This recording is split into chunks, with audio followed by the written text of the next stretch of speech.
Paz do Senhor, hoje estamos aqui para estudar Samuel, último juiz de Israel, uma lição muito linda. Então, pegue sua caneta, seu caderno, sua Bíblia e vem comigo!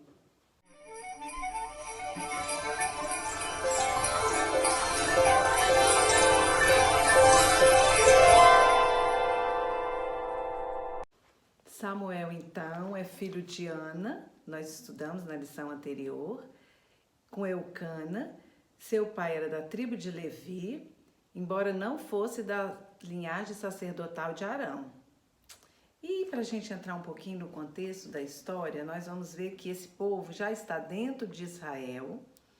Eles entraram com Josué. Josué exortou o povo a seguir o Senhor, mas quando Samuel morre, o povo então se rebela contra o Senhor.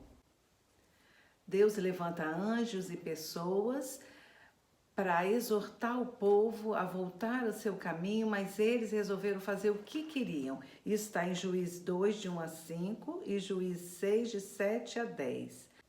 O período dos juízes foi a época do fracasso de Israel.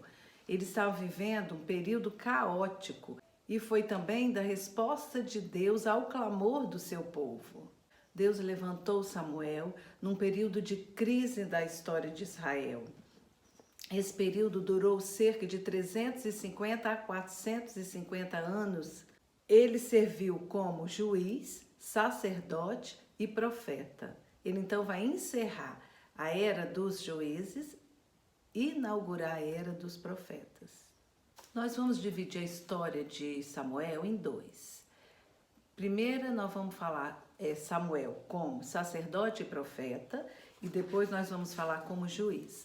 Samuel começou o seu serviço no tabernáculo em Siló ainda muito jovem, mesmo no meio dos dois filhos de Eli, que eram homens obscenos, terríveis. Eles eram sacerdotes, mas estavam corrompidos. Se chamava Ofni e Finéias. Nós vamos ler então 1 Samuel 2, de 12 a 17, que nos diz assim: Eram, porém, os filhos de Eli, filhos de Beliel, e não se importavam com o Senhor, pois o costume daqueles sacerdotes com o povo era que, oferecendo a alguém sacrifício, vinha o moço do sacerdote, estando cozendo a carne, com um garfo de 3 dentes na mão, e metia-o na caldeira, ou na panela, ou no tacho, ou na marmita, e tudo quanto o garfo tirava, o sacerdote tomava para si. Assim se fazia a todo Israel que ia ali a Siló. Também antes de se queimar a gordura, vinha o moço do sacerdote e dizia ao homem que sacrificava: Dá essa carne para assar ao sacerdote, porque não aceitará de ti carne cozida senão crua. Se o ofertante lhe respondia: Queime-se primeiro a gordura e depois tomarás quanto quiseres, então ele lhe dizia: Não, porém hás de me mandar agora, senão tomá-la-ei à força. Era, pois, muito grande o pecado desses moços perante o Senhor, porquanto eles desprezavam a oferta do Senhor. Que época terrível Israel estava vivendo, até os sacerdotes estavam corrompidos. Esses dois filhos de Eli não respeitavam o pai, e Eli não punia os seus filhos, deixava-os fazer o que quisesse. E é neste período e neste momento que Deus levanta Samuel, chama Samuel. Nós vamos ler o chamado de Deus a Samuel. O povo não ouvia mais a voz de Deus, e nesse momento Deus vai falar com Samuel e vai ensiná-lo a ouvir a voz do Senhor. Samuel então vai ouvir a Deus, ambos estão deitados, um já não podia ver, a luz estava se apagando dentro do templo do Senhor. A falta de visão do sumo sacerdote estava apagando a luz de Deus de dentro do templo. E antes que ela se apagasse completamente, Deus se manifesta a Samuel. Nós vamos ler no capítulo 3, de 1 a 14, que diz assim: O jovem Samuel servia o Senhor perante ele. Naqueles dias, a palavra do Senhor era muito rara, as visões não eram frequentes. Certo dia, estando deitado no lugar costumado, o sacerdote Eli, cujos olhos já começavam a escurecer-se a ponto de não poder ver, e tendo-se deitado também Samuel no templo do Senhor em que estava a arca, Antes que a lâmpada de Deus se apagasse, o Senhor chamou o menino: Samuel, Samuel. Este respondeu: Eis-me aqui. Correu a Eli e disse: Eis-me aqui, pois tu me chamaste. Mas ele disse: Não te chamei, torna-te a deitar-te. Ele se foi e deitou. Tornou o Senhor a chamar Samuel. Este se levantou, foi a Eli e disse: Eis-me aqui, pois tu me chamaste. Mas ele disse: Não te chamei, meu filho, torna a deitar-te. Porém, Samuel ainda não conhecia o Senhor e ainda não lhe tinha sido manifestado a palavra do Senhor.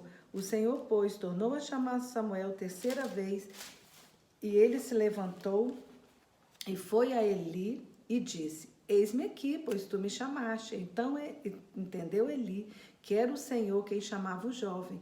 Por isso, Eli disse a Samuel: Vai deitar-te. Se alguém te chamar, dirás: Fala, Senhor, porque o teu servo ouve. E foi Samuel para o seu lugar e se deitou. Então veio o Senhor e ali esteve e chamou como das outras vezes: Samuel, Samuel. Este respondeu: Fala, porque o teu servo ouve. Disse o Senhor a Samuel: Eis que eu vou fazer uma coisa em Israel, a qual todo o que ouvir lhe tinirão ambos os ouvidos. Naquele dia suscitarei contra Eli tudo quanto tenho falado com respeito à tua casa.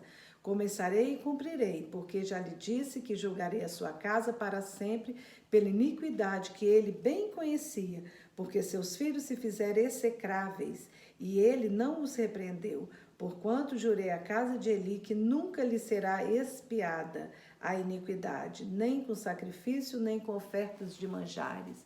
Deus, então, fala a Samuel que vai punir a casa de Eli por conta dos filhos que estavam desviados, terríveis. Eles roubavam as ofertas e por conta das ofertas também, que lá nós lemos no capítulo 2:17, diz que eles enfiavam os garfos e pegavam as ofertas que estavam sendo oferecidas ao Senhor.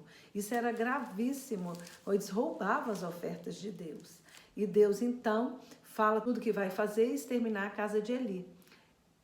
Ele, então, no 17, fala para Samuel dizer o que Deus falou para ele. Só que Samuel ficou receoso, ficou com medo, não queria falar. Mas ele pediu, exigiu, então Samuel contou para ele. Então, nessa noite, ele recebeu, na realidade, uma revelação do fim do ministério de Eli. E essa revelação foi o início do ministério profético de Samuel. No 19-21, nós também vamos ler: Crescia Samuel e o Senhor era com ele, e nenhuma de todas as suas palavras deixou cair em terra. Todo Israel, desde Dan até Berseba, conheceu que Samuel estava confirmado como profeta do Senhor. Continuou o Senhor a aparecer em Siló, enquanto por sua palavra o Senhor se manifestava ali a Samuel.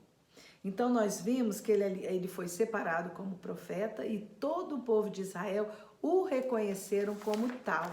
No capítulo 4, nós vamos ver se cumprir toda essa profecia que foi dada a Samuel em relação à vida de Eli e seus filhos. O que acontece no capítulo 4? Eles vão guerrear contra os filisteus, perdem a batalha, são mortos 2 filhos, Ofni e Finéias, os 2 filhos de Eli, e a arca é roubada pelos filisteus. Nós vamos ver isso no 4:10. Então pelejaram os filisteus, Israel foi derrotado, e cada um fugiu para sua tenda. Foi grande a derrota, pois foram mortos de Israel 30.000 homens de pé. Foi tomada a arca de Deus e mortos 2 filhos de Eli, Ofni e Finéia. Que coisa horrível! Por quê? Porque eles já estavam sem as bênçãos de Deus. Sem bênção de Deus é só maldição na vida. Então aparece uma pessoa e vai contar para Eli o que aconteceu. Isso está no 4:13, vamos ler o 13, depois de 15-18. Quando chegou Eli, estava sentado numa cadeira ao pé do caminho, olhando como quem espera, porque o seu coração estava tremendo pela arca de Deus. 15. Era Eli da idade de 98 anos, seus olhos tinham cegado e já não podia ver. Disse o homem a Eli: Eu sou o que saí das fileiras e delas fugi hoje mesmo. Perguntou-lhe Eli: Que sucedeu, meu filho? Então respondeu o que trazia as novas e disse: Israel fugiu de diante dos filisteus. Houve grande morticínio entre o povo. E também os teus 2 filhos, Ofni e Fineia, foram mortos, e a arca de Deus foi tomada. Ao fazer-lhe menção da arca de Deus, caiu Eli da cadeira para trás, junto ao portão, e quebrou-se-lhe o pescoço e morreu, porque já era homem velho e pesado, e havia-lhe julgado Israel 40 anos. Meu Deus! Ele então morre, fica desesperado, e a arca do Senhor é levada pelos filisteus. A morte de Eli e de seus filhos e a vergonha do fato da arca do Senhor ser roubada, levada para os filisteus, causou o fim de Siló como centro religioso de Israel. No capítulo 5, nós vamos ver a arca do Senhor na casa de Dagom, templo pagão. No outro dia, quando amanheceu, Dagom estava caído com o rosto no chão. Eles então pegaram de novo a estátua de Dagom, colocaram direito no lugar. E no outro dia a estátua estava caída novamente, sem as mãos e com o pescoço quebrado. Eles ficaram apavorados e falaram: não, isso aí não tá bom, não queremos mais a arca. Eles estavam sendo acometidos de tumores, a maldição estava sobre eles. Eles estavam sendo acometidos de tumores e muitas mortes. Eles então resolvem devolver a arca e vão consultar os príncipes, os anciãos, para que eles iam fazer, como fazer. Então eles decidiram que em número de cada príncipe dos filisteus, eles iam dar 5 tumores de ouro e 5 ratos de ouro. E assim eles botaram a arca num carro de boi, botaram uma vaca que tinha acabado de ter filho, pegaram um cofre, colocaram todos os tumores de ouro e ratos de ouro e mandaram para Israel e seguiram e pensaram: bom, se ela voltar certo para Israel, então realmente Deus peleja por eles, o Deus de Israel. Agora, se não, deve ter sido loucura da nossa cabeça. Então nós vamos ver que no capítulo 6, eles começam a voltar com a arca. A arca ficou 7 meses com os filisteus. Agora, pois, no 7, 6, 7... Fazei um carro novo, tomai 2 vacas como cria, sobre as quais não se pôs ainda julgo, atai-as no carro, seus bezerros levaram para casa. Então, meteu um cofre do lado, as figuras de ouro que havia como entregar como oferta. Então, nós vamos ver agora no 6, 12, essas vacas voltando. As vacas se encaminharam diretamente para Bet-Sebes e, andando e berrando, seguiam sempre por esse mesmo caminho, sem se desviarem nem para a direita nem para a esquerda. Os príncipes dos filisteus foram atrás dela até o território de Bet-Sebas. A arca então chega em Quiriate-Seraim. Enviaram, pois, mensageiros, habitantes de Quiriate-Seraim, dizendo: os filisteus devolveram a arca do Senhor. Descei, pois, e fazei-a subir para vós outros. Então eles mandam a arca para Quiriate-Jearim, e os homens vieram a Quiriate-Jearim e levaram a arca do Senhor à casa de Abinadab, o outeiro, e consagraram Eliezer, seu filho, para que guardasse a arca do Senhor. E ela ficou, a arca, em Quiriate-Jearim. Tantos dias se passaram que chegaram a 20 anos. 20 anos a arca ficou com Abinadab. Nós vamos ler agora 1 Samuel 7, do 3 ao 4. Falou Samuel a toda a casa de Israel, dizendo: se é de todo o vosso coração que voltais ao Senhor, tirai dentre vós os deuses estranhos, Astarotes, e preparai o coração ao Senhor, e servi só a Ele. E ele vos livrará das mãos dos filisteus. Então os filhos de Israel tiraram dentre si os Balaíns, os Astarotes, e serviram só ao Senhor. Aqui nós estamos vendo que até agora eles ainda tinham outros deuses misturados no meio deles, na casa deles. Astarotes, Balaíns, e ele então, Samuel, exorta o povo a voltar ao Senhor, que Deus ia ajudá-los contra os filisteus. Eles tinham que se consagrar ao Senhor. Então ele vai aqui, continuando no capítulo 7, o versículo 6, congregaram-se em Mispa, tiraram água, derramaram perante o Senhor, jejuaram aquele dia e ali disseram: Pecamos contra o Senhor, e Samuel julgou os filhos de Israel em Mispa. Aqui nós vimos o que? Eles voltando ao Senhor, reconhecendo o seu pecado, que eles estavam servindo a outros deuses. Continuando no 8, nós vamos ver que então disseram os filhos de Israel a Samuel: não cesse de clamar ao Senhor nosso Deus por nós, para que nos livre da mão dos filisteus. Tomou, pois, Samuel um cordeiro que ainda mamava, o sacrificou em holocausto ao Senhor. Clamou Samuel ao Senhor por Israel, e o Senhor lhe respondeu. Que lindo! Deus então respondeu, e Deus, olha o que fez no versículo 10, a parte B. Mas trovejou o Senhor aquele dia com grande estampido sobre os filisteus, e os aterrou de tal modo que foram derrotados diante dos filhos de Israel. O 14, as cidades que os filisteus haviam tomado a Israel foram-lhe restituídas. O que aconteceu então? Eles pelejaram contra os filisteus, venceram, e as cidades que tinham sido roubadas, levadas pelos filisteus, foram restituídas ao povo de Israel. Deus então ajudou contra o ataque contra os filisteus. A vitória foi celebrada, eles colocaram uma pedra em Mispa como memorial e chamou Ebenezer, pedra da ajuda. Agora nós vamos ver Samuel como juiz. Samuel foi um juiz fiel, viveu a teocracia ideal, onde Deus falava com o povo e mandava no povo, deu forma política a Israel, unificou as tribos e obteve vitória contra os filisteus. A função do juiz era política e religiosa. Como líder político, ele preservava a unidade das tribos e tratava das questões legais que estavam acima da esfera dos líderes. E como líder militar, ele livrava Israel dos inimigos. Durante o ministério de Samuel, Deus concedeu um tempo de paz e descanso a Israel.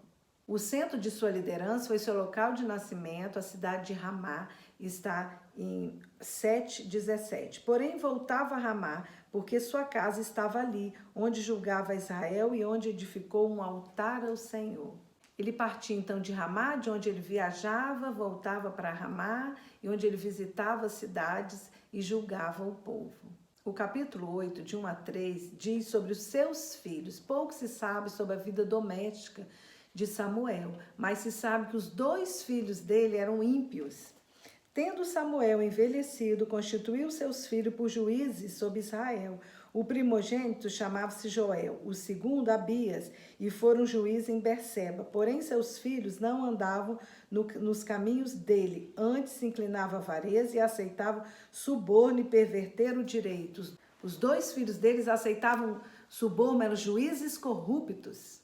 E é então que o povo começa a pedir um rei, por conta que Samuel já está velho, já não estava mais julgando, seus filhos corruptos do jeito que eram, o povo então decide ter um rei. Samuel fica muito triste, mas houve a aprovação de Deus. Os anciãos então chegam a Samuel e pedem um rei. Nós vamos ler 8:4, 4:5 diz assim: Então os anciãos de todo Israel se congregaram e vieram a Samuel a Ramá e lhe disseram: Veja, está velho, teus filhos não andam pelos teus caminhos, constitui-nos, pois, agora um rei sobre nós para que nos governe como tem todas as nações. Samuel ficou muito triste então. Vai a Deus, e olha o que Deus fala a Samuel no versículo 7. Disse o Senhor a Samuel: Atende a voz do povo em tudo quanto te diz, pois não te rejeitou a ti, mas a mim, para eu não reinar sobre ele. E Deus então permite que o povo tenha um rei. Samuel ainda explica ao povo que o rei é uma coisa complicada, que para vocês podem ler todo o capítulo 8, que ele vai falando, olha, eles vão pegar suas filhas para perfumistas, os mancebos para trabalhar para eles, os tributos, é uma coisa horrível. Mas o povo não atendeu a voz de Samuel no 19, e olha o que ele diz, não, nós queremos um rei sobre nós, para que sejamos também como todas as nações, o nosso rei poderá governar-nos, sair diante de nós e fazer as nossas guerras. Ouvindo, pois, Samuel todas as palavras do povo, as repetiu perante o Senhor. Então o Senhor disse a Samuel: atende a sua voz, estabelece-lhe um rei. Samuel disse aos filhos de Israel: volte cada um para a sua cidade. Então, eu li o 19 até o 22. Então eu li que Deus falou: não, Samuel, atende o povo, ele quer um rei, deixa eles terem um rei. O capítulo 9, de 15 a 17, Deus então revela a Samuel quem será o primeiro rei de Israel. Ora, o Senhor, um dia antes de Saul chegar, o revelara a Samuel, dizendo: amanhã, a esta hora, te enviarei um homem da terra de Benjamim, o qual ungirá por príncipe sobre o meu povo de Israel, e ele livrará o meu povo das mãos dos filisteus, porque atentei para o meu povo, pois o seu clamor chegou a mim. Quando Samuel viu a Saul, o Senhor lhe disse: eis o homem de quem eu já te falara. Então Deus revelou a Samuel o primeiro rei. E nós vamos ver então 10:1 que Samuel unge o primeiro rei de Israel. Tomou Samuel um vaso de azeite, ele o derramou sobre a cabeça e o beijou e disse: não te ungiu porventura o Senhor por príncipe sobre a sua herança, o povo de Israel? Aqui nós estamos vendo ele ungindo Saul como o primeiro rei de Israel.